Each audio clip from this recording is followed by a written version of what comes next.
Hi லக்டீஸ், இன்றைக்கி நம்ம டேயோட எஃப்எஃபான மைராக் husband episode 39 தான் பார்க்க போகிறோம். ஸோ ஹெச்எஸ் மாஸ் இமேஜின் யூர் செல்ஃப். ஓகே, வாங்க நம்ம வீடியோக்குள்ளே போகலாம்.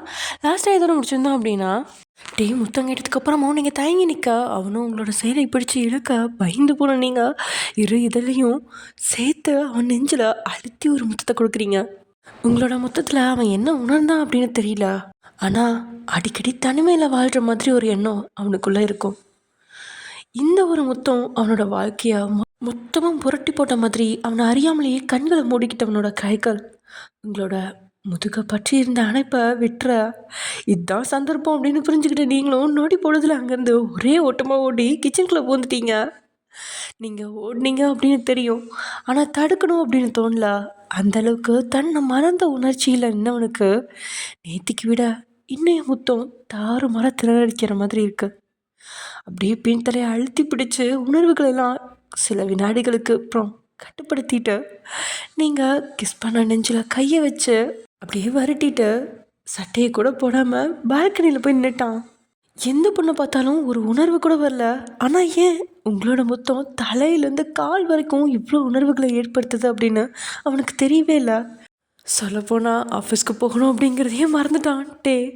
அதே சமயம் இங்கே தன்னை வேட்டையாட வர புலிக்கிட்டு இருந்து தப்பிச்சு வர மாலை போல் மின்னல் வேகத்தில் ஓடி வந்தவங்கள பார்த்து கண்ணம்மாவும் லக்ஷ்மியும் பதறி போயிட்டாங்க. அம்மா, இந்த பிள்ளைக்கு உடம்பு முடியல, ரொம்ப கஷ்டப்படுறான்னு சொல்லி இவ்வளோ நேரம் அழுதுகிட்டு இருந்தீங்க. அவள் ஓடி வர்ற வேகத்தை பார்த்தா பிடி உஷாவே தோக்கடிச்சிருவா போல இருக்கே அப்படின்னு கண்ணம்மா கிண்டல் அடிக்கா. அட சும்மா இரு கண்ணம்மா, எப்போ பார்த்தாலும் என் மருமகளை கிண்டல் பண்ணுறது உனக்கு வேலையாக போச்சு. அவள் முகத்தை பார்த்தாலே தெரியுது அவளுக்கு உடம்பு முடியலன்னு அப்படின்னு லக்ஷ்மி அதட்ட. நடத்துங்க, எல்லா வீட்லேயும் மாமியார் மருமக அடிச்சுக்கிட்டு கிடப்பாங்க, இந்த வீட்டில் மட்டும்தான் மருமகளுக்காக ஓவர் சப்போர்ட் பிடிக்கிற மாமியாரை பார்க்குறேன் அப்படின்னு கண்ணம்மா சொல்ல, கண்ணம்மாவோட கையில் மெல்லமாக அடிச்சபடி கிச்சனுக்குள்ள நுழையிறா லக்ஷ்மி. அங்கே நீங்கள் பைனாப்பிள் ஜூஸ் எடுத்துகிட்டு இருக்கா, உங்கள் பக்கத்தில் போய் இன்னும் லக்ஷ்மி உங்களோட நெத்தியில் கை வச்சு காய்ச்சல் இருக்கா அப்படின்லாம் பார்த்துட்டு, நல்லா இருக்கியாம்மா, உடம்பு இப்போ எப்படி இருக்குது அப்படின்னு கேட்கா. நல்லா இருக்கேன் அத்தை, நேற்று கடையில் சாப்பிட்ட சாப்பாடை ஒத்துக்கல, அதனால தான் வாமிட் பண்ணிட்டேன். இப்போ நான் நல்லா இருக்கேன், நீங்கள் வேறு வேலை இருந்தால் பாருங்கள், நான் சமையல் வேலையை பார்க்குறேன் அப்படின்னு இயல்பாக சொல்ல, உங்களோட கையை பிடிச்ச லக்ஷ்மி உங்களோட முகத்தையே பார்த்தபடி, உனக்கு உடம்பு முடியலன்னா சொல்லு, நான் தப்பாக நினைக்க மாட்டேன். இங்கே பாரு, உனக்கு உடம்பு முடியாமல் கண்ணெல்லாம் சிவந்து போயிருக்கு அப்படின்னு உங்களோட கண்ணங்களில் கையை வச்சு தடவுறாங்க. அதை கேட்டவங்களுக்கு சிரிப்பு தான் வருது. உங்கள் கண்ணம் சிகப்பாக இருக்க காரணம் டையோட வலுவான கட்டுடல். அதை போய் எப்படி வெளியில் சொல்கிறது அப்படின்னு தெரியாமல் லக்ஷ்மியோட கையை தட்டி விட்டுவா. போங்கத்தா, எனக்கு கூச்சமாக இருக்குது அப்படின்னு சொல்லி லக்ஷ்மியை கட்டிப்பிடிச்சிட்டிங்க. உங்ககிட்ட இருந்து இப்படி ஒரு வார்த்தையாக எதிர்பார்க்காத லக்ஷ்மி ஒரு நொடி படப்படுத்து போகிறா. இருந்தாலும் நீங்கள் ஹாப்பியாக இருந்தாலே அது வரைக்கும் போதும் அப்படின்னு உங்களை தொந்தரவு செய்யாமல் மற்ற வேலையில் கவனம் செலுத்துகிறாங்க. அடுத்த 15 மினிட்ஸில் சாப்பிட்றதுக்காக ஒவ்வொருத்தரமாக டைனிங் ரூமுக்கு வர தொடங்கிட்டாங்க. நேற்று ஜிமின் போட்ட கோட்டெல்லாம் 8 தையல் போட்டுக்கிட்டு குத்துக்குள்ள ரகுநாதனும் அவனுக்கு பக்கத்தில் மொபைலை நோண்டிக்கிட்டு சுனிலும் இருக்க சில வினாடிகளில் பழையபடி ட்ரெஸ் மாற்றிட்டு டேயும் வந்துட்டான். டே, மணி 9:15 ஆகுது, இவ்வளோ நேரம் என்ன பண்ணிகிட்டு இருந்த? ஆஃபீஸ்க்கெல்லாம் இப்போ நீ கரெக்டாக போகிறதே இல்லை, டைமிங் எல்லாம் ரொம்ப மிஸ் ஆகுது அப்படின்னு சுனில் கேட்க, அப்படியே படார்னு ஒரு பார்வை உங்களை பார்த்துட்டு பழையபடி சுனில் பக்கம் பார்வையை திருப்பினவன், அது ஒரு முக்கியமான ஆஃபீஸ் வேலையை தான் பார்த்துட்டு இருந்தேன் அப்படின்னு சொல்ல, சுனில் சரின்னு தலையாட்டினாலும் டே எப்படி உங்கள் கூட தான் ஏதாவது செஞ்சுட்டு இருந்திருப்பான் அப்படின்னு மகனை தப்பாக இல்லை உங்களை தான் ஒருக்கு நல்லா முறைச்சி பார்க்குறான். அவங்களுக்கான சாப்பாடெலாம் பரிமாறப்பட, என்ன ஃபுட் இது, ஏதோ குதிரைக்கு கொள்ளு போட்ட மாதிரி தினமும் ஆறி போன சாப்பிட வேண்டியதாக இருக்குது, எதுக்கு இந்த வீட்டில் பொட்டச்சிங்க இருக்கீங்க அப்படின்னு சொன்னேன். ஏதாவது ஒரு காரணத்தை கண்டுபிடிச்சி 3 பொண்ணுங்களையும் திட்டுறான். 6 மணிக்கு எழுந்து ஒரு நொடி ஓய்வு இல்லாமல் சமைக்கிற பொண்ணுங்களுக்கு தான் அதோட வேதனை தெரியும். இதில் வேற திட்டுறானே அப்படின்னு 3 பேரும் முகம் சொல்லிச்சு நிற்கும்போது சுனிலோட வாயை அடக்கிறதுக்குன்னே உள்ள நுழையிறா தியா. ஒர்க்குக்கு போகிறதுக்காக ரெடியாகி வந்த தியா தனியாக ஒரு சேரில் உட்காந்துட்டா. அவளுக்கு தேவையான பொருட்களெல்லாம் எடுத்து வச்சு அவளே சாப்பிடவும் ஆரம்பிச்சிட்டா. தியா தங்களோட சரிசமாக உட்காந்துட்டு சாப்பிட்றது ரகுநாதனுக்கும் சுனிலுக்கும் சுத்தமாக பிடிக்கல. ஆனால் டே அமைதியாக இருக்கிறதுனால அவங்க எதுவுமே பேசாமல், அதே சமயம் தியா கிட்ட பேச்சு கொடுத்தா மானம் மரியாதைலாம் போயிடும் அப்படிங்கிற பயத்துலேயும் 2 பேரும் அமைதியாக இருக்கா. நான் உங்ககிட்ட வேலைக்கு போகக்கூடாதுன்னு சொன்னது உனக்கு ஞாபகம் இல்லையா அப்படின்னு டே கேட்கா. நான் வேலைக்கு போகணுமா போகக்கூடாதுன்னு என் புருஷன் சொல்லணும், நீங்கள் சொல்லாதீங்க. நீங்கள் பெரிய பிஸ்னஸ் மேன், கோடியாக சம்பாதிக்கிறீங்க, ஆனால் என் புருஷன் வேலை வெட்டி இல்லாமல் சும்மா கிடக்கிறாரு. நான் ஓசி சாப்பாடு சாப்பிட விரும்பலை, உழைச்சி சம்பாரித்து சாப்பிட ஆசைப்பட்றேன் மாம்ஸ் அப்படின்னு சொன்ன தியாவோட துணிச்சலான பேச்சை டேயோட கோபத்தை தூண்டுது. தன்னோட தம்பி ஜீவனை மட்டன் தட்டுறதான் நினச்சிக்கிட்ட டேயால ஏற்றுக்கவே முடியல. ஏய், ஓவரா துள்ளாத. என் தம்பி வேலைக்கு போகாமல் வெட்டியாக இருக்கான்னு வாய்க்கிலேயே பேசுறியே, இதெல்லாம் தெரியாமலாம் அவன் கூட பழகுன அப்படின்னு டே சொன்ன வார்த்தை தியாவோட முகத்தை அஷ்டகுணலாம் மாற்றுது. அவளுக்கு என்ன பேசுறது அப்படின்னு தெரியாமல் அமைதியாக்கிட்டா. இந்த நேரம் பார்த்து ஸ்கோர் செய்கிறேன் அப்படின்னு சுனில் வேற. டே, அவகிட்ட பேசி பிரயோஜனம் இல்லை. ஜிமின் வேலைக்கு போகலைனாலும் அவன் சொத்து மதிப்பு நிறைய இருக்குன்னு தெரிஞ்சு தான் படுத்திருப்பா. வயிற்றுல பிள்ளைய கூட அவனுக்கு தெரியாமல் தான் உண்டாக்கி வச்சிருப்பா. கடைசியில் இதை வச்சு மிரட்டி அவன் கையால் தாலியும் வாங்கி கட்டிக்கிட்டு இந்த வீட்டுக்கு மருமகன்னு சொல்லி வந்து பணக்கார வாழ்க்கை வாழ பார்க்குறா. இப்படி கேவலமாக வாழ்கிறதுக்கு நாட்டுக்கிட்ட சாகலாம் அப்படின்னு சுனில் ஒரு பொடி மேலே போய் பயங்கரமாக கேவலப்படுத்துகிறான். டேயோட வார்த்தையை விட சுனிலோட வார்த்தையை கேட்டு அங்கே நிற்கிற உங்களுக்கு, லக்ஷ்மிக்கு, அப்புறம் கண்ணம்மாக்கு எல்லாம் ஒரு மாதிரி ஆயிடுச்சு. ஆனால் சுனிலை முறைச்சி பார்த்து தியாவோ, ஆ கரெக்டாக சொன்னீங்க, நான் பணத்துக்காக தான் படுத்து வயிற்றுல பிள்ளைய வாங்கிக்கிட்டேன். நீ எதுக்கு ஊர் உலகத்துக்கு தெரியாமல் அடுத்தவன் பொண்டாட்டி வச்சுருக்க? அதுவும் 65 வயசு கிழவனுக்கு 37 வயசு பொண்ணு கேட்குது. அதுவும் வெள்ளைக்காரியாக கேட்குது. எனக்கு எதுவும் தெரியாதுன்னு நினச்சியா? நானாவது வயிற்றுல பிள்ளை கிடச்சேன்னு கல்யாணம் பண்ணிக்கிட்டேன். நீ ஊர் உலகத்துக்கே தெரியாமல் சீக்ரெட்டாக மெயின்டைன் பண்ணிகிட்டு இருக்க மிஸ்டர் மாமனாரே அப்படின்னு தியா சொன்ன வார்த்தை சுனிலுக்கு சுல்லுன்னு ஆயிடுச்சு. எல்லாரும் முன்னாடி கேவலப்படுத்திட்டா. ஒரு வார்த்தை கூட மரியாதையாக பேசல அப்படின்னு அவளை அடித்து கொள்கிற அளவுக்கு சுனிலுக்கு கோபம். ஆனால் அவகிட்ட பேச்சு கொடுத்தா கேவலப்பட வேண்டியிருக்கும் அப்படின்னு தெரியும். ஒரு பொண்ணு இவ்வளோ கேவலப்படுத்துவா அப்படின்லாம் எதிர்பார்க்கவே இல்லை. எல்லாத்தையும் விட இந்த ரகசியம் எல்லாம் பெருசாக வெளியே யாருக்கும் தெரியாது. ஆனால் எப்படி அவளுக்கு தெரியும் அப்படிங்கிற அளவுக்கு கூனி குறுகி போகிறான். தியா கிட்ட எதிர்த்து இன்னொரு வார்த்தை பேசவே அவனுக்கு தைரியம் வரல. ஆனால் டேயோ கோபத்தில், உன்னை மாதிரி சீக்கிரட்டாக ஒன்றும் ரிலேஷன்ஷிப் மெயின்டைன் பண்ணலை, எங்கள் எல்லாருக்கிட்டையும் சொல்லிட்டு தான் மெயின்டைன் பண்ணுறாரு, நீ மூடிக்கிட்டு அப்படின்னு டே குரலை உயர்த்துறான். வீட்டில் இருக்க மற்ற ஆண்களை கிளின்னு கிழிக்கலாம், ஆனால் டே கிட்ட வாய் கொடுத்து தப்பிக்க முடியாது அப்படின்னு தியாவுக்கே தெரியும். இருந்தாலும் நான் மூட வேண்டியதெல்லாம் மூடிட்டு தான் இருக்கேன், ஆனால் நீங்கள் தான் திறக்க வேண்டியதை திறக்காமல் இருக்கீங்க. ஆஃபீஸில் வேலை பார்க்குறவங்களுக்கு வாரி வாரி கொடுக்கறது முக்கியம் இல்லை, நாம் கொடுக்கறது பாவப்பட்டவங்க கையில் போய் சேருதான்னு பார்க்கணும். அதை விட்டுட்டு ஓவராக தில்லக்கூடாது அப்படின்னு வாயில் முணங்குற மாதிரியே பேசினா அவளோட வார்த்தையாக அங்கே இருக்கிற எல்லாருக்கும் அதுக்குமே அப்பட்டமாக கேட்டுருச்சு. கேட்கணும் அப்படின்னு தான் அப்படி பேசவும் செஞ்சா. தியோட வார்த்தை சுனில், ரகுநாதன் 2 பேருக்குமே பக்குன்னு ஹார்ட் அட்டாக்கை கொடுக்க 2 பேருமே பயந்துக்கிட்டே டேயை பார்க்குறாங்க. அவனுக்கு தியா என்ன சொல்ல வர்றா அப்படின்னு முழுசாக புரியல. இருந்தாலும் கொஞ்சம் குழப்பத்தோடய அவன் முகத்தை பார்த்துட்ருக்கா. எங்க டே தியா கிட்ட என்ன விஷயம் அப்படின்னு கேட்டு தியா போட்டு கொடுத்துருவாளோ அப்படின்னு 2 பேர்த்தோட முகத்துலேயும் மரண பயம் தெரியுது. அப்போது வாயில் விசில் அடிச்சபடியே உள்ளே நுழையிறான்னு ஜிமின். உள்ளே வந்தவன் ஓடி வந்து கண்ணம்மாவை கட்டிப்பிடிச்சு, ஐ லவ் யூ கண்ணம்மா அப்படின்னு சொல்லிக்கிட்டே பக்கத்தில் இருந்த லக்ஷ்மியோட கண்ணத்தில் முத்தத்தை கொடுத்தபடி அடுத்ததா உங்கள் நெத்தியில் மெல்ல முட்டிட்டு, அண்ணி ஒரு முறை தான் முட்டியிருக்கேன், இன்னொரு முறை முட்டலைன்னா கம்பு முளைச்சிரும், இங்கே நீங்கள் இன்னொரு முறை முட்டுங்க பார்ப்போம் அப்படின்னு நெத்தியை காட்டி கொடுக்குறான். அவன் விளையாட்டுத்தனமாக செஞ்சாலும் உங்களுக்கு பக்குன்னு ஆயிடுச்சு. சாப்பிட்டுட்டு இருக்க டேயை தான் பார்த்துட்டு இருக்கீங்க ஓரக்கனால. எங்கே அவன் கோவப்படுவானோ அப்படிங்கிற பயம்தான். ஆனால் அவன் முகத்தில் பெருசாக எந்த ரியாக்ஷனுமே இல்லை. அட என்ன நீ, நாம் 2 பேரும் ஃப்ரெண்ட்ஸாக இருக்கலான்னு பார்த்தா நீங்கள் ஒத்துக்க மாட்டீங்க போல இருக்கே, இருங்க நானே முட்டிக்கிறேன், அப்போ தான் கொம்பு முளைக்காது அப்படின்னு இன்னொரு முறை மெல்லமாக அவன் முட்டினபடியே சிரிக்கிறான். ஜிமினோட புன்னகை பார்த்தாலே உங்களுக்கும் புன்னகை உதிக்கும் தான். அவ்வளோ அழகான புன்னகை. அவனோட செயலும் உங்களுக்கு அழகாக தான் தெரியுது. சொந்த பொண்டாட்டி குத்துக்களாக இருக்கா, அவளை விட்டுட்டு அடுத்தவன் பொண்டாட்டியை கரெக்ட் பண்ண பார்க்குறான், இதெல்லாம் எங்கே போய் உருப்பட போகுதோ அப்படின்னு ரகுநாதனோட வார்த்தையை கேட்டதுக்கப்புறம் தான் சேரில் உட்காந்துருக்கிற தியாவை ஜிமின் பார்க்குறான். உள்ளே வரும்போது அவன் யாரையுமே கவனிக்கல. ஓரமாக நின்றுட்டு இருந்த 3 பொண்ணுங்களை மட்டும்தான் கவனிச்சான். 3 பேர்கிட்டையும் இவ்வளோ நெருங்கி பேசிட்டான். இனி தியா கிட்ட பேசல அப்படின்னா எல்லாத்துக்கும் சந்தேகம் வரும், என்ன செய்யறது அப்படின்ற யோசனையில் அவன் மூழ்கிறான். ரகுநாதன் தன்னோட வார்த்தையால் வயன்ஜிமினோட உறவு முறையை தப்பாக பேசினதுனால டேயோட கண்கள் கோவத்தில் சிவந்துருச்சு. அதை பார்த்து சொன்னேன் ரகுநாதனுக்கு சிக்னல் காட்டி டேயை பார்க்க செய்ய ரகுநாதனுக்கும் இப்போ தான் அவசரப்பட்டு வார்த்தையை விட்டது புரிய சபையில் மன்னிப்பு கேட்க முடியாமல் பயந்து நடுங்கி உட்காந்துருக்கும் போது தியாக்கு பக்கத்தில் வந்து உட்காந்து நம்ம ஜிமின் இட்லியை பிச்சு அவள் வாயில் திணிச்சு, நல்லா சாப்பிடு, அப்போ தான் உன்னால் தெம்பாக வேலைக்கு போக முடியும், என் பாப்பாவையும் பத்திரமா பார்த்துக்க முடியும் அப்படின்னு சொல்ல அவனோட செயல் தத்ரூபமாக இருந்தாலும் நடிப்பை பார்த்து தியாவுக்கு பொத்துக்கிட்டு ஆத்திரம் வருது. ஆனால் காட்டிக்காம சின்ன புன்னகையோட அதுக்கு மேலே அவனை ஊட்ட விடாமல் தடுத்தபடி சாப்பிட தொடங்கிட்டா. அந்நேரத்தில் நீங்கள் அவன் முன்னாடி தட்டை வச்சு இட்லியும் எடுத்து வைக்கிறீங்க. ஐயோ அண்ணி, நான் சாப்பிட்டுட்டு தான் வந்தேன், எனக்கு வேண்டாம் அப்படின்னு தட்டை தள்ளி வச்சவன் ஒரு கிளாஸ் தண்ணியை மட்டும் எடுத்து குடிக்க, அதான் அவன் சாப்பிட மாட்டான்னு தெரியுமே, அப்புறம் எதுக்கு அவன் முன்னாடி சாப்பாடு எடுத்து வச்ச, உன்னால் சாப்பாடு வீணாக போச்சு, ஏழை வீட்டில் இருந்துட்டு பணக்கார வீட்டுக்கு வந்த உடனே பணத்தோட அருமை மறந்துட்டியா அப்படின்னு ஒரு சண்டை வந்தால் பொண்ணுங்க சாப்பிடக்கூடாது அப்படின்னு மொத்த சாப்பாட்டை கீழே கொட்டி வீணடிக்கிற சுனில் இன்னைக்கு நல்ல மாதிரி சத்தம் போடுறான். அவன் வார்த்தை உங்களுக்கு கொஞ்சம் அசிங்கமாகிடுச்சு. எல்லாரும் முன்னாடி ஜிமின் டேபிளில் உட்காந்துட்டான். அதனால தான் நீங்களும் உணவை பரிமாறினீங்க. அதுவும் 2 இட்லி கொஞ்சம் குழம்பு அவ்வளோதான். அதை தாண்டி எதையுமே நீங்கள் வைக்கல. அதுக்கு இப்படி பேசிட்டானே அப்படின்னு நீங்கள் சோகமாக ஓரக்கண்ணால் உங்களை பார்த்த தியா நினச்சா சுனிலை கேவலப்படுத்தலாம். ஆனால் அக்கா இப்படி அமைதி காக்கிறது அவளுக்கு கொஞ்சம் சுத்தமாக பிடிக்கல. உங்களை அப்படியே முறைச்சி பார்த்தபடியே இருக்கா.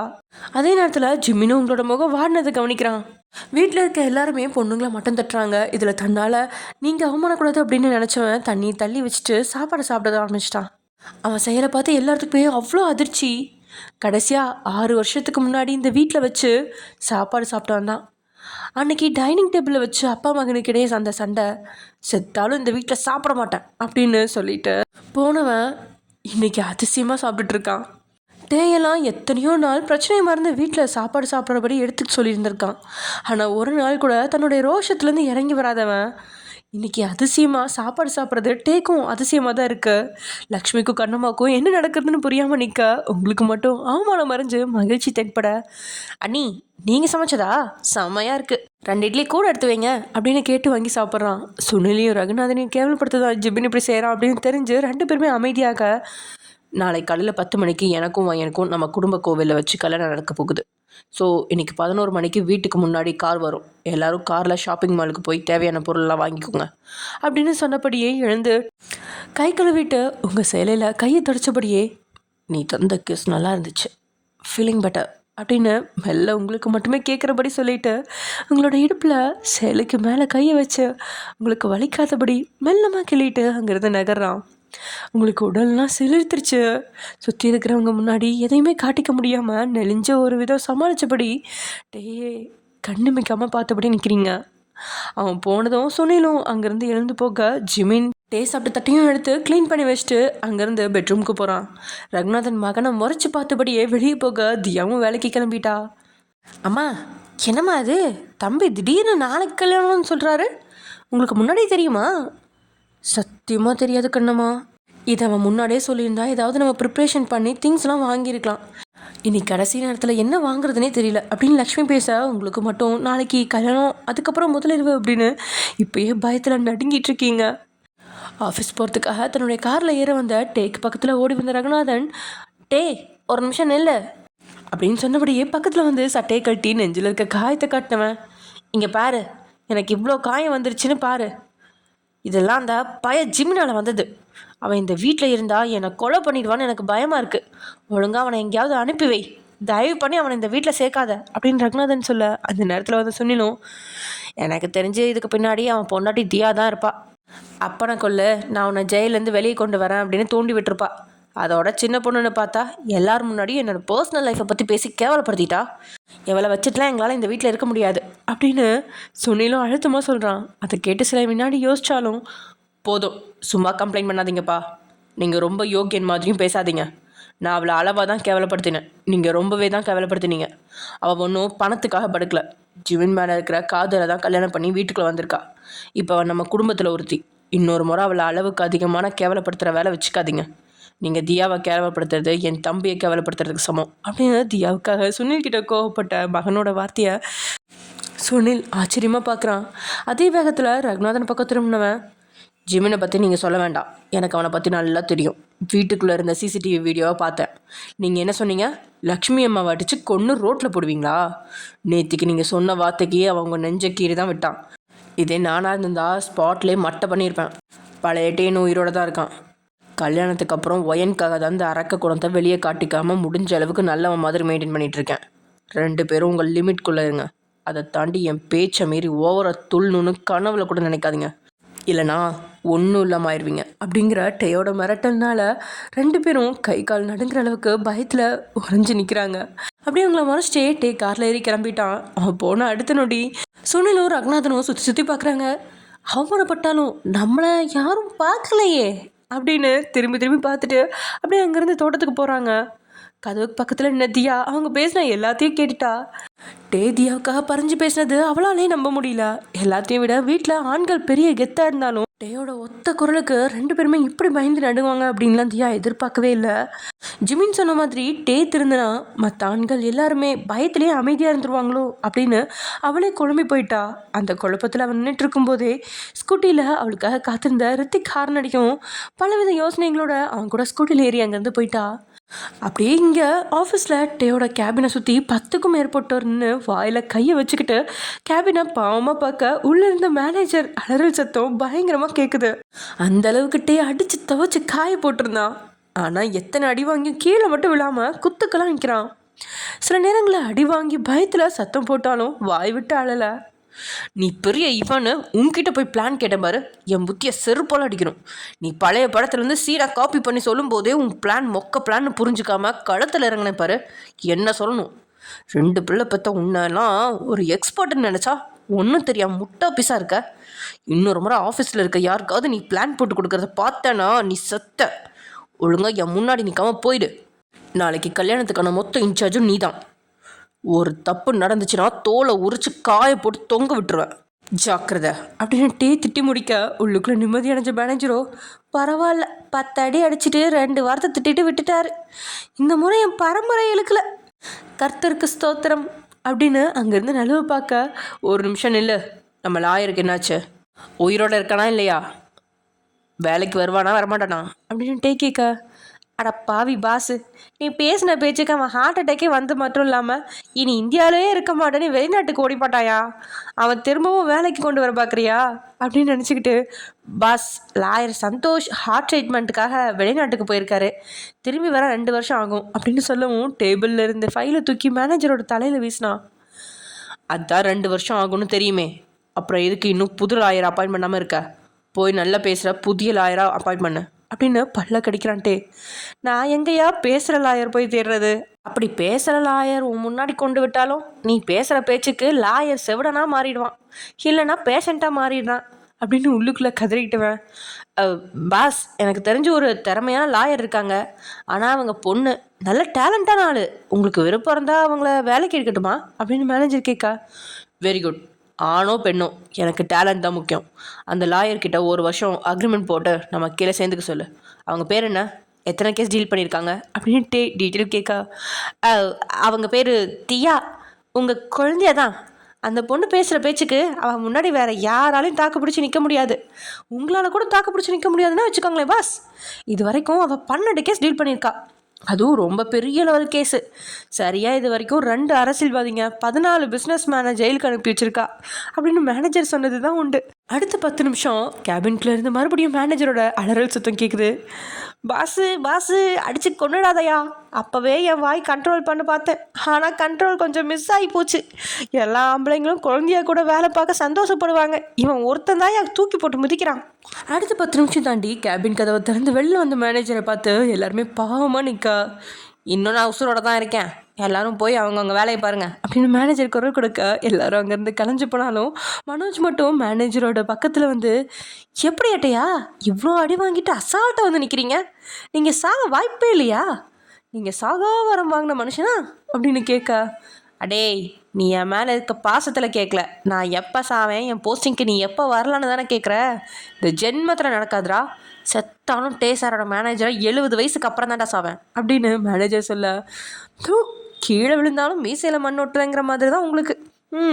அதெல்லாம் இருக்கட்டும், ஏதோ ஜெயிலுக்கு அனுப்பவா பார்க்குறேன்னு பாஸ் சத்தம் போட்டார், என்ன விஷயம், நம்ம பாஸுக்கு தெரியாமல் ஏதாவது தப்பு பண்ணிட்டீங்களோ அப்படின்னு மனோஜ் கேட்க, தப்பு எதுவும் பண்ணடா, என் ப்ரொமோஷனுக்காக என் பாஸுக்கும் அவரோட குழந்தையாக்கும் கனெக்ஷன் உருவாக்கலாமேன்னு லேசாக கொளுத்தி போட்டேன், பட் அதுவே எனக்கு பேக் ஃபயர் ஆகி பாஸ் என்னை பஞ்சர் ஆக்கிட்டார், இருந்தாலும் இன்றைக்கி என்னை மிதிச்சே என் டிக்கே கிழிச்சிட்டாரியா, என்னைய கைத்தாங்களா பிடிச்சிட்டு போய் என்னோடய கேபினில் படுக்க வைடா ராசா அப்படின்னு மேனேஜர் மனோஜோட தோளில் கையை போட கைத்தாங்களா மேனேஜரை அங்கேருந்து அழைச்சிட்டு போகிறான். ஆனால் கேபின்குள்ளே இருக்க வேலையில் கவனம் செலுத்தாமல் இன்றைக்கி நடந்த நிகழ்வுகளுக்கு தான் யோசிச்சுட்ருக்கான். நாளைக்கு கல்யாணம் அப்படின்னு சொல்லும்போது லக்ஷ்மியும் கண்ணம்மாவும் அதிர்ச்சி அடைஞ்சாங்க. நீங்கள் கல்யாணத்தை நினச்சி பயப்பட்டீங்க. ஆண்களுக்கு ஏற்கனவே கல்யாணத்தை பற்றி தெரிஞ்சதால் அவங்க முகத்தில் எந்த ரியாக்ஷனும் இல்லை. ஆனால் தியா கல்யாணம் அப்படின்னு சொன்ன அடுத்த நொடி உதட்டில் ஒரு நக்கலான சிரிப்பை தான் வீசுகிறா. ஒருவேளை நாளைக்கு திருமணத்தில் அவள் ஏதோ சம்பவம் செய்ய போகிறாளோ, இன்னையோட அவள் வீட்டுக்கு வந்து 5 நாள் ஆயிடுச்சு. அவள் வாயை திறந்து ஒரு வார்த்தை கூட உங்ககிட்ட பேசவே இல்லை, டேக்கு எதிராக எதுவும் செய்யவும் இல்லை. அப்படின்னா சரியான நேரத்துக்காக காத்திருக்கிறாளோ அப்படின்னு அவன் உள்ளுணர்வு சொல்ல தொடங்கிருச்சு. அந்த யோசனையிலே சில நொடி மூழ்கி இருந்தவன் தன்னுடைய மொபைல் எடுத்து ஹாரிக்கு ஃபோன் பண்ணி, மிஸ்டர் ஹாரி, நான் உங்களை மீட் பண்ண ஆசைப்பட்றேன். இன்றைக்கி ஃப்ரீயாக இருந்தீங்கன்னா நம்ம மீட் பண்ணலாமா அப்படின்னு கேட்கா. யா, அஃப்கோர்ஸ், பட் நீங்கள் வரும்ப மயூரியை கூட்டிகிட்டு வந்துடுங்க, நான் அவகிட்ட கொஞ்சம் பேச ஆசைப்பட்றேன் அப்படின்னு சொல்லிட்டு ஹாரி காலை கட் பண்ணிடுறான். ஹாரிக்கிட்ட பேசுறதுக்கப்புறம் தான் தியாவோட எண்ணங்களை ஓரம் கட்டிட்டு வேலையில் கவனம் செலுத்துகிறான் டே. அதே சமயம் இங்கே நீங்கள் எல்லோரும் சாப்பிட்டு போனதுக்கப்புறம் மின்னல் வேகத்தில் கிச்சனுக்குள்ள ஓடி வந்து, அத்தை, ஒரு விஷயம் கேட்க மறந்துட்டேன். உண்மையாகவே சுனில் மாமாவுக்கு கல்யாணம் ஆயிடுச்சா? அவருக்கு எப்போ கல்யாணம் ஆச்சு? அதுவும் ஏதோ ரொம்ப சின்ன பொண்ணை கல்யாணம் பண்ணிக்கிட்டதாக தியா சொன்னாலே, அது உண்மையா? என் புருஷனோட அம்மா எப்படி இறந்து போனாங்க அப்படின்னு நீங்கள் கேட்ட வார்த்தை கண்ணம்மா லக்ஷ்மி 2 பேர்த்துக்குமே ஹார்ட் அட்டாக்கை கொடுத்துருச்சு. 2 பேருமே பயத்தில் எச்சில் விழுங்குற சத்தமே உங்களோட காதில் அப்பட்டமாக கேட்க எதுவும் புரியாமல் திகச்சு நின்னபடியே, என்னாச்சு? நான் எதுவும் தப்பாக கேட்கலையே, ஃப்ரெண்ட்ஸ்னால் எல்லாத்தையும் ஷேர் பண்ணிக்கணும்னு சொன்னீங்களே, அதனால தான் தைரியமாக கேட்டேன், தப்பாக நினச்சிட்டிங்களா அப்படின்னு நீங்கள் பயப்பட. ஆமாம், கண்ணம்மாவும் லக்ஷ்மியும் வந்து நாங்களாம் உங்கள் ஃப்ரெண்ட்ஸ் மாதிரி, இனிமேல் எதையும் எங்ககிட்ட மறைக்கக்கூடாது அப்படின்னு சொல்லியிருப்பாங்க. அதை பயன்படுத்தி நீங்கள் இப்போ போட்டு வாங்குறீங்க. ஐயோ, அப்படி இல்லை, அது ரொம்ப பெரிய ஃப்ளாஷ்பேக். அதை சிம்பிளாக ஒரே லைனில் சொல்ல முடியாது. நம்ம காரில் ஷாப்பிங் போகிறப்ப என்ன விஷயம்னு நாங்கள் டீட்டெயிலாக உங்ககிட்ட சொல்லித்தரலாம். அப்படி தானே லக்ஷ்மி அம்மா அப்படின்னு கண்ணம்மா லக்ஷ்மியோட முகத்தை பார்க்க, அடி பாவி, அந்த ரகசியத்தை சொன்னால் டே என்கிட்ட கோவப்படுவானே, இதில் என்னை கரெக்டாக கோத்து விட்டியா அப்படின்னு உள்ளுக்குள்ளே லக்ஷ்மி பயப்பட்டாலும் உங்களை அங்கேருந்து அனுப்பி வைக்கிறதுக்காக, ஆமாம், போகும்போது சொல்லித்தரேன் வயன், நீ முதல்ல துணியை காய போட்டு வா அப்படின்னு லக்ஷ்மி திணறபடியே சொல்ல எதுவும் புரியாமல் சரின்னு தலையாட்டிக்கிட்டே அங்கேருந்து ஒரே ஓட்டமாக மாடிக்கு ஓடிடுறீங்க. வீட்டில் இருக்க ஒரு சில ரகசியங்கள் வருங்கால மருமகளுக்கு தெரியக்கூடாது அப்படின்னு டே அவனுக்கு பொண்ணு பார்க்க லக்ஷ்மி தொடங்கும் போதே சொல்லியிருந்தான். அந்த விஷயத்த தியா கிளறி விட உங்களுக்கும் எல்லாத்தையும் தெரிஞ்சுக்கணும் அப்படிங்கிற ஆர்வம் அதிகமாகுது. இதை பார்த்து பயந்து போன லக்ஷ்மி, கண்ணம்மா, இன்னைக்கு நான் உன்னை கொல்லாமல் விடமாட்டேன் அப்படின்னு சத்தம் போட்டபடி தலையை திருப்பி கண்ணம்மாவை பார்க்க அதுக்குள்ளே கண்ணம்மா அங்கேருந்து எஸ்கேப் ஆகி ஓடிட்டா. வந்த வேலை முடிஞ்சிருச்சு, இதுக்கு மேலே இங்கே இருந்தால் உசுருக்கு ஆபத்து, ஓடுறா கைப்பில்ல ஓடு. அதே சமயம் இங்கே ரித்திக்கும் தியாவும் வண்டியில் ஒரு வீட்டுக்கு முன்னாடி வந்து நிற்கிறாங்க. அந்த வீடு பயங்கர பெருசாக இருக்குது. டேய், சார் மேலே தான் இருப்பார், வா அவர்கிட்ட பேசிட்டு வருவோம் அப்படின்னு தியா கூப்பிட அதை கேட்டபடி தயங்கினவன், வேணாம் தியா, ஒரு வாரமாக உன் பின்னாடி சுற்றி சுற்றி சார் எனக்கு தந்த வேலை எதுவுமே நான் முடிக்கல, இப்போ மேலே வந்தால் என்னை திட்டியே தீப்பார், உன்கிட்ட மட்டும்தான் அவர் கோவப்பட மாட்டேங்கிறாரு, என்கிட்ட தான் பயங்கரமாக கோவப்படுவார் அப்படின்னு சொல்ல அது கேட்டு 32 பல்லையும் வெளியே காட்டினவ, அதெல்லாம் அப்படிதான்டா, பசங்க பொண்ணுங்க கிட்ட கோவப்பட மாட்டாங்கடா அப்படின்னு கெத்தா சொல்ல, இதெல்லாம் கொஞ்சம் கூட நம்புற மாதிரியே இல்லை. ஏன் தெரியுமா, சீனியர் நிஷாமலர் அக்காவும் பொண்ணு தான், அவங்க வேலையை சரியாக முடிக்கலன்னு சார் போட்ட சத்தத்தில் அவங்க முந்தின நாள் கோர்ட்டில் மயக்கம் போட்டு விழுந்திருக்காங்க. எனக்கு தெரிஞ்சு பொண்ணோ பையனோ அவர் உன்கிட்ட மட்டும்தான் கோவப்பட மாட்டேங்கிறாரு, வேற எல்லாரையும் திட்டுறாரு, எனக்கு தெரிஞ்ச அவருக்கு உன் மேலே ஒரு கண்ணுன்னு நினைக்கிறேன் அப்படின்னு ரித்திக் கிண்டல் அடிக்கா ரித்திக்கோட கையில் அடித்து வச்சவ, அவருக்கு ஏன் மேலே கண்ணு இல்லடா, என் அக்கா மேலே தான்டா கண்ணு அப்படின்னு சொல்லிக்கிட்டே தியா மாடியை நோக்கி நடக்க தொடங்க. நீ இப்போ சொன்ன டயலாக் என்னைக்கு அவரோட கேர்ள் ஃப்ரெண்டுக்கு தெரிய வருதோ அன்னைக்கு குடும்பத்தில் குழப்பம் வரும் பார்த்துக்க அப்படின்னு ரித்திக் சத்தம் போட்டாலும் அதை கண்டுக்காம தியா அங்கேருந்து நகர்றா. அப்படியே செவுத்துல தொங்கிட்டு இருந்த 60 வயசு மதிக்கத்தக்க கணவன் மனைவியோட ஃபோட்டோவை பார்த்து சிரிச்சவ, மூர்த்தி சார், நீங்கள் ஒரு பெரிய லாயர்னு உங்களுக்கு கீழே வந்து அசிஸ்டண்ட்டாக சேர்ந்தா என்னை உங்கள் பையன் கூட கோத்து விட்டு போயிட்டீங்களே அப்படின்னு புலம்பிக்கிட்டே அங்கே இருக்கிற சேரில் போய் உட்காரான் ரித்திக். இங்கே நேராக மாடிக்கு வந்த தியா ஒரு பெட்ரூமில் அனுமதியே இல்லாமல் நுழைஞ்சதோட அங்கே இருக்கிற பெட்டில் படுத்தேட்டா. அந்த நேரத்தில் தான் பாத்ரூம் கதவை திறந்துக்கிட்டு இடுப்பில் துண்டை கட்டி ஈரமான தலையை இன்னொரு துண்டோட தோட்டியபடியே உள்ளே நுழையிறான் ராகவ். தியா ராகவை பார்த்து அதிர்ச்சி அடையாமல் கூலாக இருக்க, ராகவ் தான் அவளை பார்த்ததும் கையில் இருந்த துண்டால மேலுடலை மறைச்சபடியே, ஹலோ, யார் நீங்கள், எதுக்கு இங்கே வந்திருக்கீங்க, என்கிட்ட தப்பாக நடக்க வந்தீங்களா அப்படின்னு அவன் கேட்க அதை கேட்டு வாய் விட்டு பயங்கரமாக சிரிச்சவ, ப்ரோ இதெல்லாம் ரொம்ப டூ மச், ரொம்ப தான் பண்ணுறீங்க அப்படின்னு தியா சொல்லவும் சிரிச்சபடியே ட்ரெஸ்ஸை எடுத்துகிட்டு பாத்ரூம்குள்ளே நுழைஞ்சவன் சில நிமிடங்கள்லேயே சாதாரண ஒரு ட்ராக் பேண்ட் டிஷர்ட் போட்டுக்கிட்டு வெளியில் வரான். அவளுக்கு பக்கத்தில் பெட்டில் உட்காந்தவனை பார்த்தவ, என்ன சார் முகம்லாம் ஒரு மாதிரியாக இருக்குது, நைட்டு பயங்கரமாக குடிச்சிட்டிங்க போலையே, உங்கள் அட்ரஸ் மறந்து போய் உங்கள் அசிஸ்டண்ட்டோட வீட்டில் போய் படுத்து கிடந்தீங்க போல், காலையிலே தகவல் வந்துச்சு அப்படின்னு கிண்டலாக கேட்கா. ம், அதுக்குள்ளே ஊரெல்லாம் தகவல் பரவிடுச்சா? ரொம்ப சந்தோஷம் அப்படின்னு அவன் சொல்லி அப்படியே பெட்டில் தலை சாய்க்கவும் தியா எழுந்து உட்காந்து, என்னாச்சு சார்? லவ் ஃபெயிலியரா? உங்கள் கேர்ள் ஃப்ரெண்ட் மறுபடியும் உங்களை வேண்டான்னு சொல்லிட்டாளா என்ன?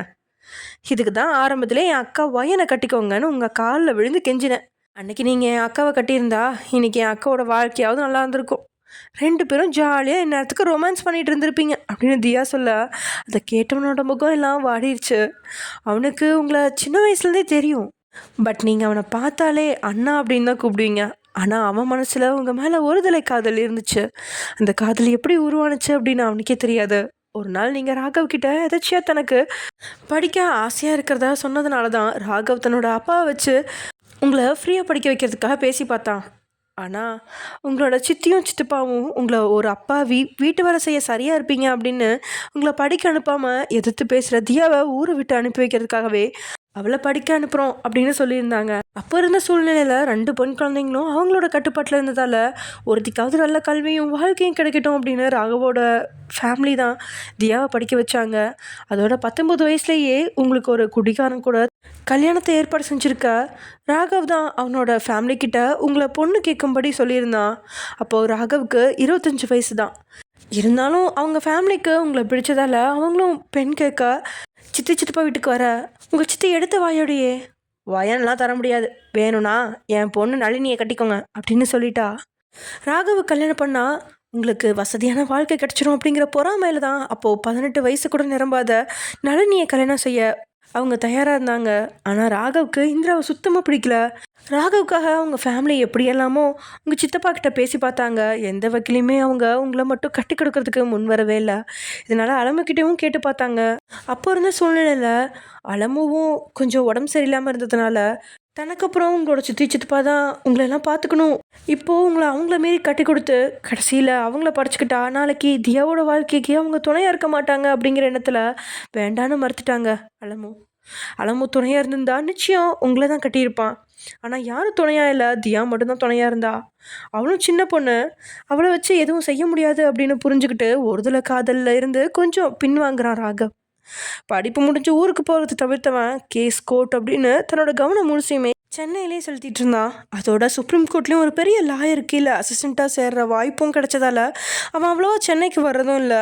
இதனால் உங்களை பற்றின எண்ணங்கள் கொஞ்சம் கொஞ்சமாக மடங்க தொடங்கிடுச்சு.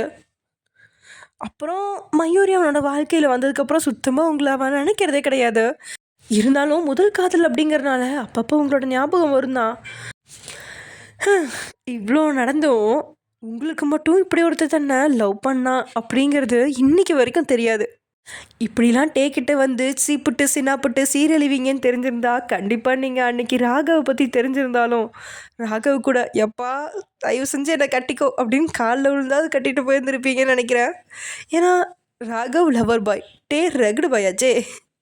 சரி, ஓகே ஃப்ரெண்ட்ஸ், நம்ம அடுத்தடுத்து என்ன நடக்க போகுது அப்படியே கொஞ்சம் கொஞ்சமாக அவங்களோட ரகசியங்கள்லாம் கிண்டி கிளறி எடுத்து கொஞ்சம் கொஞ்சமாக கொண்டு வரலாம்.